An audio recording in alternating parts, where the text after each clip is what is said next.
अस्सलाम वालेकुम। मैं हूं डॉक्टर इरफान सलेरिया और आप देख रहे हैं मेरा यूट्यूब चैनल।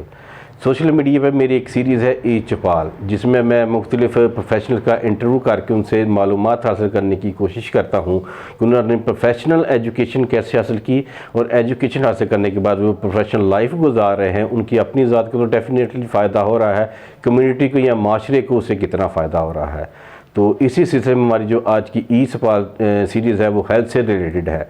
और आज के जो हमारे गेस्ट हैं वो सियालकोट के बहुत ही रिनाउंड डॉक्टर सालिम मोहम्मद हैं, जो कि प्रोफेसर हैं सियालकोट मेडिकल कॉलेज में और कंसल्टेंट हैं सियालकोट मेडिकल कम्प्लेक्स और इमरान अदरीस टीचिंग हॉस्पिटल में। आज मैं उनसे जानने की कोशिश करूँगा कि सालिम मोहम्मद बेसिकली हैं क्या, उनकी अपनी एजुकेशन कहाँ से हासिल की और एजुकेशन के बाद उनकी सर्विसेज क्या थी। और उसके साथ ही आज हम बात करेंगे डायबिटीज़ के ऊपर, जो कि बहुत ही ज़्यादा कॉमन डिजीज़ है हमारे आजकल के माशरे में। तो हम अपने गेस्ट की तरफ चलते हैं। अस्सलाम वालेकुम डॉक्टर साहब, क्या हाल है? वालेकुम सलाम, खैरियत है, आप ठीक हो? जी मैं ठीक था। एक छोटा सा तारुफ तो मैंने आपका करवा दिया कि डॉक्टर सालिम मोहम्मद प्रोफेसर है मेडिसिन के। औज़ुबिल्लाहिमिनश्शैतानिर्रजीम, बिस्मिल्लाहिर्रहमानिर्रहीम। अस्सलाम वालेकुम। मैं हूँ डॉक्टर सालिम मोहम्मद। मैं ऐसे काम करता, पहले मैं ख्वाजा सफदर मेडिकल कॉलेज में था, टीचिंग करता था, प्रोफेसर था, असिस्टेंट प्रोफेसर। और अल्लामा इकबाल मेमोरियल अस्पताल कमिश्नर रोड, जो टीचिंग अस्पताल है ख्वाजा सफदर का, वहाँ मैं कंसल्टेंट फिजिशियन था। वहाँ से मेरी रिटायरमेंट हो गई है। अब मैं काम करता हूँ as a professor of medicine and head of the department Sialkot medical college में और consultant physician Imran Idrees teaching hospital Daska road पे और सियालकोट मेडिकल कम्प्लेक्स में और कमिश्नर रोड पे मेरा क्लिनिक है। तो मैं जो है ना, मैं बेसिकली देहात से बिलोंग करता हूँ। ये 7 गाँव है उग्गोकी के करीब, बगवाल अवान, वहाँ का मैं रहने वाला हूँ।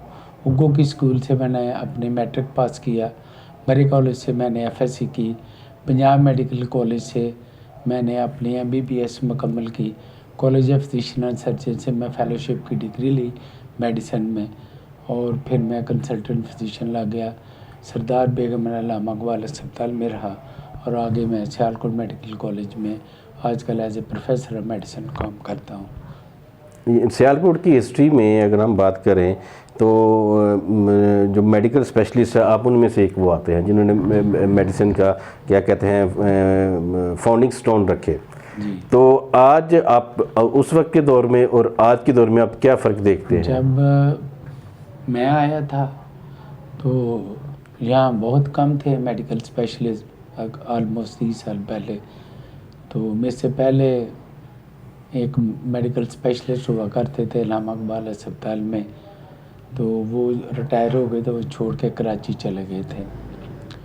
उनका बड़ा नाम होता था, हम पढ़ते थे, मैं उन्हें मिला भी था। उसके बाद मैं आया अल्लामा इकबाल, जो फेलोशिप है जिसने एफसीपीएस की हो, तो जो सीएमएच सियालकोट है वहाँ हमेशा कोई ना कोई क्लासिफाइड ही स्पेशलिस्ट होता है, कमो बेश वहाँ होते थे। या मैं काम करता था प्राइवेट सेक्टर में, कोई इतना नहीं होता था। जो मैं प्राइवेट अपनी ड्यूटी के बाद करता था वही मैं अवेलेबल होता था।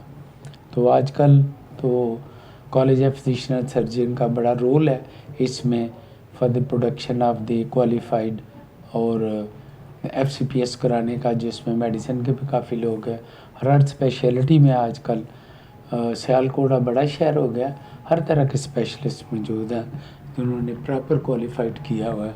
सर्जन, मेडिसिन, नेफ्रोलॉजिस्ट, न्यूरोलॉजिस्ट और कार्डियोलॉजिस्ट, सारी जगह पे एफसीपीएस फेलोशिप मौजूद हैं और लोगों की वो मदद कर रहे हैं और उनकी ट्रीटमेंट करते हैं। और जिसको कहते हैं ना डोर स्टेप पे अब फैसिलिटी में। जब मैं पढ़ता था तो बड़े जो स्पेशलिस्ट होते थे, बड़ी डिग्री वाले, वो लाहौर में हुआ करते थे, तो मियो अस्पताल का कोई प्रोफेसर और इस तरह। तो आजकल मेडिकल कॉलेज भी काफ़ी हो गए। अब सियालकोट शहर में ही 3 इंस्टीट्यूशन है। एक Sialkot medical college Daska road पे जहाँ मैं काम करता हूँ, एक पसरूर रोड पे है इस्लाम मेडिकल कॉलेज, और एक ख्वाजा सफदर जो सरकार का पब्लिक सेक्टर में है कमिश्नर रोड पे, जो कि अल्लामा इकबाल मेमोरियल टीचिंग अस्पताल बन गया पहले वो। ये अस्पताल काम करता था। CMH भी बहुत अच्छा इंस्टीट्यूशन है।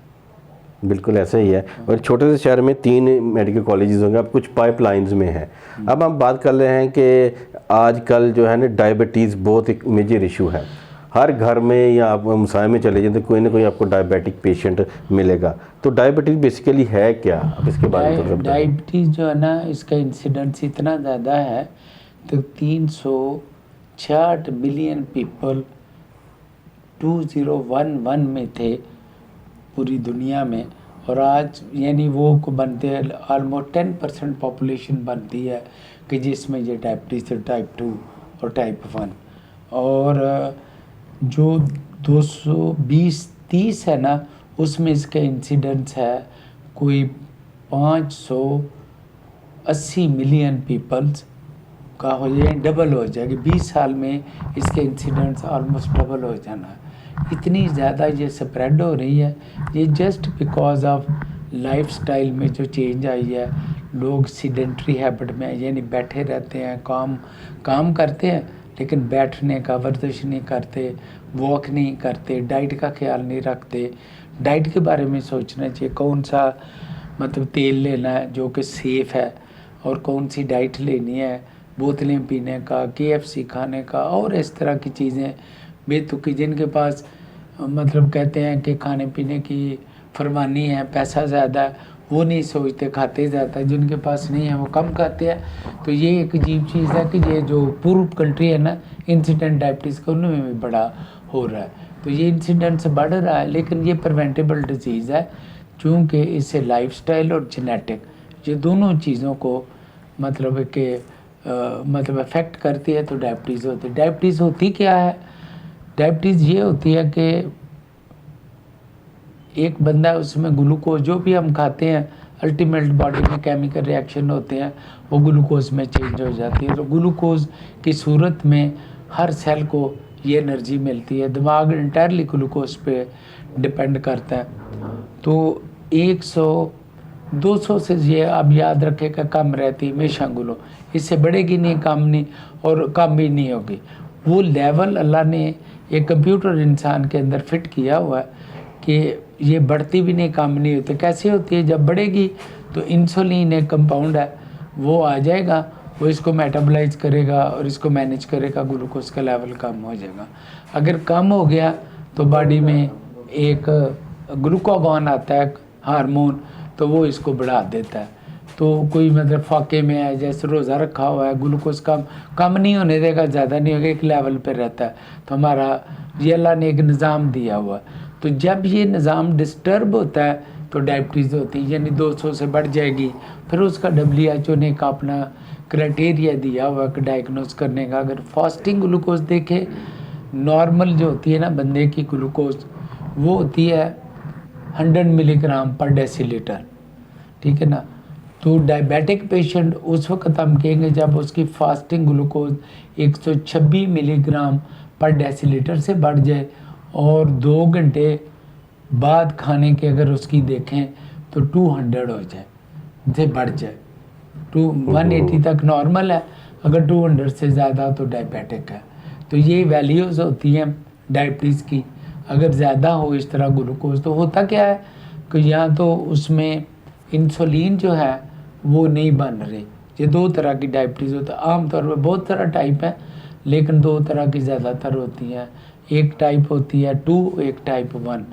टाइप 1 ऐसी होती है कि जो पैंक्रिया होता है ना, जिसको लबलबा कहते हैं, इसमें इंसुलिन बनती है। तो ये ऑटोइम्यूनिटी की वजह से, यानी ऑटोइम्यूनिटी आप शायद पब्लिक ना समझ सके, अंदर से डिजीज़ पैदा होती है। तो ये जो होते हैं ना लबलबा, ये डिस्ट्रॉय हो जाता है, डैमेज हो जाता है, इंसुलिन बनाने के काबिल नहीं रहता, अपना फंक्शन लॉस हो जाता है। जब इंसुलिन नहीं बनेगी तो वो जब ग्लूकोज बढ़ती थी तो वो मैनेज होती थी, वो नहीं मैनेज होगी। तो जब 200 से बढ़ेगी फिर पेशाब में भी आएगी, 200 से कम रहेगी तो पेशाब में नहीं आती। जब 200 से उसको कहते हैं कि रीनल थ्रेशोल्ड है ये बॉडी का, तो इससे कम होगी तो पेशाब में नहीं आएगी। जब इससे बढ़ेगी पेशाब में, जब इंसुलिन नहीं आएगी तो 200, 300, 400 अब इससे बढ़ेगी और ये जो डायबिटिक क्राइटेरिया है ये भी पूरा हो जाएगा और मतलब बड़ी होगी तो पेशाब में भी आएगी। जब पेशाब में शरबत ही आ रहा होता है तो वो फिर अपने पास पानी बहा के ले जाता है। पेशाब ज़्यादा आता है जब बॉडी में पानी कम होता है, प्यास ज़्यादा लगती है। जब ग्लूकोज बॉडी से ज़ाया होती है एनर्जी, फिर भूख ज़्यादा लगती है, वेस्टेज हो जाता बंदा, तो बंदे का वज़न कम होता है, पेशाब ज़्यादा होता है, प्यास ज़्यादा लगती है, फिर बाकी इसकी कॉम्प्लिकेशन उसके साथ आती है। तो ये डायबिटीज़ होती है। और टाइप 1 में तो बिल्कुल इंसुलिन नहीं बनती, ऑटोइम्यूनिटी की वजह से लबड़बा डिस्ट्रॉय हो जाता है। और टाइप 2 इंसुलिन में जो इंसुलिन है वो ज़्यादा बनती है बल्कि, और वो जाके जहाँ सेल पे काम करना होता है मसल में और फैट में, तो वो काम नहीं कर सकती इंसुलिन, वहाँ इनफेक्टिव होती है। तो इंसुलिन का लेवल बढ़ जाता है, इंसुलिन काम नहीं करती, लिहाजा ग्लूकोज का लेवल बढ़ जाता है। तो उसी तरह ये टाइप 2 होती है, ये 40 साल के 30 साल के बाद आती है, फैमिली हिस्ट्री होती है इसमें। और टाइप 1 में फैमिली हिस्ट्री नहीं होती, यंग पेशेंट होता है, ये 10% पॉपुलेशन में होती है, यानी डायबिटिक पॉपुलेशन में। तो टाइप 2 जो है वो 90% जो डायबिटिक पेशेंट होते हैं टाइप 2 होते हैं। ये ख़वातीन में होती है, मोटापे में होती है, 30 साल के बाद होती है, फैमिली में चलती है। तो इसलिए इसका जो लाइफस्टाइल का जो ना बोतलें पीना, हर वक्त खाते रहना, सीडेंट्री हैबिट को छोड़ना, वॉक करना, अपनी डाइट का ख्याल रखना, वेट को कंट्रोल रखना, इससे ब्लड प्रेशर, ग्लूकोज, डायबिटीज़ और बाकी चीज़ें जो है ना ये फ़ायदे में रहती है और इस तरह ये कंट्रोल होती है। तो इसलिए ये बड़ी इंपॉर्टेंट नतीजे होती है। मैं ये समझता कि लाइफस्टाइल मॉडिफिकेशन बड़ा ज़रूरी है इसमें। हाँ, लाइफस्टाइल मॉडिफिकेशन बहुत ही ज़रूरी है। जैसे मैंने बताया, जब आप वॉक करते हैं तो जो एंडोजेनस इंसुलिन है, एंडोजेनस में जो अपने अंदर इंसुलिन है वो इफेक्टिव ज़्यादा हो जाती है, ग्लूकोज कंट्रोल होती है, फिटनेस बढ़ती है और हार्ट की जो नसें हैं वो आपस में मिलती हैं, यानी नेचुरल बाईपास हो जाता है, ठीक है ना। हार्ट से प्रोटेक्ट होता है, यानी बंदा ब्लड प्रेशर कंट्रोल होता है, फिटनेस होती है, कोलेस्ट्रॉल कम होता है। तो वॉक के इतने फ़ायदे हैं। तो लाइफस्टाइल में जो मॉडिफिकेशन है, हर वक्त खाना मीठा चीज़ें, चीनी वाली चीज़ें, आलू चावल मटर और चीनी वाली चीज़ें खाना, हर वक्त खाते रहना, तो उससे जो आप बचत करेंगे तो शुगर जो है ना उससे आप बच जाएंगे। शुगर एक दफ़ा हो जाए फिर सारी ज़िंदगी रहती है, ठीक नहीं होती, मैनेज करना पड़ता है। ये ट्रीटमेंट क्योर नहीं होती, इसकी मैनेजमेंट है। जिसको हो जाएगी थ्रू लाइफ चलेगी, फिर सारी ज़िंदगी उसके साथ रहता है, तो उसके साथ उसको फिर कॉम्प्लिकेशन भी होती हैं। अगर अच्छा कंट्रोल समझदार जो है पेशेंट हो, पढ़ा लिखा हो, समझ के चले, फिर उसकी कॉम्प्लिकेशन कम होती, नेचुरल भी ज़्यादा होती हैं, किसी को कम किसी को ज़्यादा। बिल्कुल ऐसे ही है। और ज़ाहिर पता मेडिकल साइंस में इसके ऊपर काम हो रहा है कि पेनक्रियाज को ट्रांसप्लांट कर दिया जाए। उसमें कितना टाइम लगता है ये तो खुदा जानता है, और साइंटिस्ट लगे हैं इसके ऊपर। ये तो इन्वेस्टिगेट, देखो ना, पहले इंसुलिन नहीं थी, पहले गोलियां देते थे, पहले पता ही नहीं चलता था। फिर इंसुलिन मतलब कि बोवाइन होती थी, यानी ये जब हम स्लाटर करते हैं ना जानवरों को गोश्त के लिए, तो इनकी पैंक्रिया से उसको मैश करके प्योरीफाइड करके वो इंसुलिन हमें मिलती थी, ठीक है ना। पोर्क और बोवाइन, ठीक है ना, ये मिलती थी। और पोर्क जो है वो जो मुसलमान कंट्री में उसमें नहीं आती, चूँकि वो हलाल का इशू, ठीक है ना, हराम का इशू आ जा, वो चूँकि होती इंसुलिन ही थी, लेकिन जो इंसान की इंसुलिन से थोड़ी डिफरेंट होती है, इस बात से उसकी एलर्जी भी हो सकती थी, रिएक्शन भी हो सकता। फिर उसके बाद और तरक्की की और जेनेटिक इंजीनियरिंग से इंसुलिन लेबॉर्ट्री में बननी शुरू हो गई। वो वही कंपाउंड बन गया जो हमारे अंदर होती है इंसान के। तो डॉक्टरों ने कहा कि अब ये ब्रेक थ्रू हो जाएगा कि बिल्कुल वही इंसुलिन मिल गया। लेकिन इससे भी फ़र्क है, जब अपने अंदर इंसुलिन बनती है तो वो पैंक्रिया में बनती है, पोर्टल सिस्टम के थ्रू बॉडी में जाती है, जब हम टीका लगाते हैं तो मसल में जाती है। तो उस कई चीज़ों को फैक्टर की वजह से वो उस तरह का माहौल नहीं दे सकते। फिर इसमें फिर और रिसर्च हो गई, फिर शॉर्ट एक्टिंग, लॉन्ग एक्टिंग, मुख्तलिफ तरह की इंसुलिन आ गई है। जैसे इंसुलिन बार है, हम इंजेक्शन नहीं हो, हम इंजेक्शन के थ्रू वो इंसुलिन देते हैं तो उससे कंट्रोल होती है। जो कम है, जो चीज़ नहीं बनती वो हम देते हैं। तो लेकिन जो टाइप 2 डायबिटिक होते हैं उनमें हम गोलियां भी देते हैं, वो उनकी मुख्तलिफ होती है। वो ये मोटी सी ये बात समझे को पैंक्रिया में इंसुलिन बनती है, वो पैंक्रियाटिक टिश्यू में भी काम करते हैं और जगह पे भी वो काम करते हैं।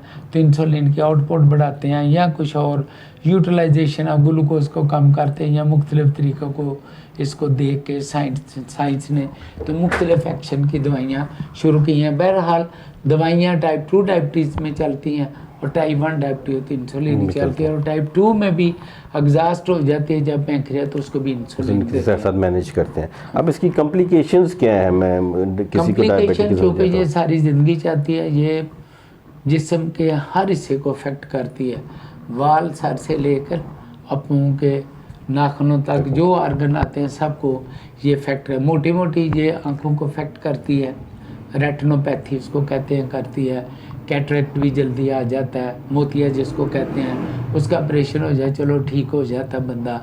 लेकिन जो रेटिना होते हैं जहाँ आपका पर्दा होता है, जो जहाँ इमेज बनता है, जहाँ आप देखते हैं, वो डैमेज हो जाए बंदा ब्लाइंड हो जाता है। तो वहाँ मुख्तलिफ तरह की ये अपनी पैथोलॉजी डिजीज़ करती है, उसको कहते हैं कि बैकग्राउंड रेटिनोपैथी है। फिर उसमें मतलब है कि मुख्तलिफ तरह की चेंजेस आती हैं और प्रोलिफरेटिव रेटिनोपैथी होती है, वहाँ नई वेसल बनती हैं, फिर वो रेटिना को डिटैच कर देती हैं, हेमरेज भी होती है, अल्टीमेटली बंदा ब्लाइंड हो जाता है। इसलिए इसकी बड़ी केयर करते हैं, अच्छा कंट्रोल करते हैं इस चीज़ों पे ना जाए। दूसरा फिर नीचे हार्ट आ जाता है, हार्ट को बुरी तरह इफेक्ट, हार्ट के पट्टे कमज़ोर हो जाते हैं। डायबिटिक कार्डियोमायोपैथी कहते हैं, अगर हाथ के मसल जो कॉन्ट्रैक्ट करते हैं वो नहीं कर सकेंगे, वीक हो जाएगा हार्ट, सांस फूल जाएगा, हार्ट फेलियर हो जाएगा। इस्कीमिक हार्ट डिजीज़ ज़्यादा कर देती है जो हार्ट अटैक होता है। जितने मरीज़ डायबिटिक होते हैं उनमें बहुत ज़्यादा में हार्ट अटैक होता है। जो कार्डियोलॉजी यूनिट होता है उसमें या तो सिगरेट स्मोकर होते हैं या डायबिटिक या हाइपरटेंसिव या कोलेस्ट्रॉल, ये 4-5 चीज़ें हैं जो कि पुश करती है हार्ट अटैक की तरफ। तो इसकी यानी डायबिटीज़ उसका एक मेजर पोर्शन है कि जिनको शुगर होती है वो हार्ट अटैक भी उनको होता है। तो ये बड़ा सीरियस। इसी तरह ब्लड प्रेशर होता है और ब्लड प्रेशर भी ज़्यादा होता है, हार्ट को अफेक्ट करता है, आंखों को अफेक्ट करता है, गुर्दों को अफेक्ट करता है, हार्ट फेलियर में भी चला जाता है कंट्रोल ना हो। तो जो डायबिटिक पेशेंट है उनको भी ये ब्लड प्रेशर होता है। और ब्लड प्रेशर इनका बल्कि ये इसकी ट्रीटमेंट का हिस्सा है कि इनका लो ब्लड प्रेशर रखते हैं, 130/80 या 70 पर रखें तो ज़्यादा बेहतर है, इससे ना बढ़े तो बेहतर होता है। गुर्दों पे इफेक्ट करती है, गुर्दों में बुरी तरह इफेक्ट करती है, रीनल फेल में। जितनी पूरी दुनिया में जितने लोग ब्लाइंड होते हैं सबसे बड़ी वजह वहाँ शुगर है। जितने बंदों का डायलिसिस होता है गुर्दे फेल होने की वजह से, सबसे इम्पोर्टेंट काज शुगर है जिसकी वजह से जो गुर्दे फेल होते हैं और उसमें जाता है और डायलिसिस। इसलिए ये बड़ी इम्पॉर्टेंट डिजीज़ है, ये प्रिवेंटेबल डिजीज़ है। अगर इस पर हम लाइफस्टाइल को बदलें, एनवायरनमेंट को बदलें और अपना ख्याल रखें तो ये प्रिवेंटेबल हो जाती है। डाइट का ख्याल रखें, वेट का ख्याल रखें तो इसको ये प्रिवेंटेबल भी होती है। फिर ये मतलब है पाँव को बड़ा अफेक्ट करती है कि वहाँ वेसल को मतलब इसको तकसीम करते हैं ना, माइक्रोवेस्कुलर और मैक्रोवेस्कुलर डिजीज़, न्यूरोपैथी और रेटिनोपैथी, ये माइक्रोवेसल डिजीज़ होती हैं। मैक्रोवेसल में हार्ट अटैक, फालज और पाँव का या फुट का होना, वहाँ की वेसल हो जाए तो ये एम्पुटेशन जो पाँव को काट देते हैं, ये बड़ा जो जितनी एम्पुटेशन होती हैं पाँव काटना पड़ता है, ज़ख्म हो जाता है, प्रॉब्लम हो जाता है, तो उसकी वजह डायबिटीज़ है पूरी दुनिया में। तो इस तरह की लॉट ऑफ कॉम्प्लिकेशन है, स्किन की कॉम्प्लिकेशन करती है, इन्फेक्शन करती है, नमूनिया जल्दी हो जाता है, गला ख़राब जल्दी हो जाता है और टीबी जल्दी हो जाती है लोगों को जिनको डायबिटीज़ होती है। तो कोलेस्ट्रॉल ज़्यादा, इस्कीमिक हार्ट डिजीज़, इस तरह ये बड़ी क्रिपलिंग डिजीज़ है। तो इसको मैनेज करना, जब किसी को हो जाए पैनिक तो नहीं होना चाहिए। अब उसकी किस्मत है, अच्छे डॉक्टर के साथ कांटेक्ट रख के तो मुझसे पूछे, मैं आपको बताऊं उसकी केयर कैसे करनी है और लाइफ कम कॉम्प्लिकेशन से ज़्यादा अच्छी ज़िंदगी कैसे बंदा गुजार सकता है। तो ये कोशिश करनी चाहिए और इस तरह हो जाता है अगर मरीज़ को ऑपरेट करें। अगर मरीज़ को ऑपरेट करें, यहाँ कई मिथ हैं, किसी को इंसुलिन पर डालें ज़रूरत होती है, वो कहना नहीं जी नहीं इंसुलिन नहीं लगानी, ये आखिरी चीज़ है, इसमें पता नहीं क्या होगा,